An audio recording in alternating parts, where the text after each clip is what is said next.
Hi guys, kararating ko lang galing sa nagpa-brace. So, ngayon susulitin ko munang kumain kasi sabi nila mamayang gabi sasakit yung ngipin ko, baka hindi ako makakain ng 1 linggo ng maayos kasi nga higpik daw yung So anyway, ito yung binili kong pagkain ko. Ayan, may coke na. Bumili ako ng sausage na masarap yung sausage nila dito. Ayan. Ay, chicken yung pala to. Ayan, hotdog. Sausage. Ayan yung binili ko. Guys. Wait lang. Okay. Ayan yung pagkain ko, guys. Tapos may ice na ako.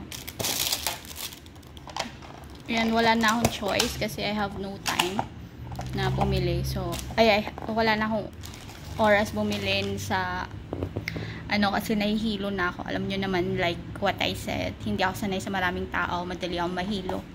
So, kung alin lang yung malapit sa MRT, yun na rin yun, doon ako bumili.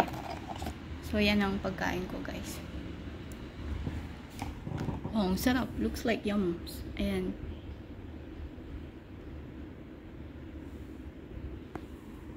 And then, ito. Ayan. Sarap. Ayan guys, pagkain ko.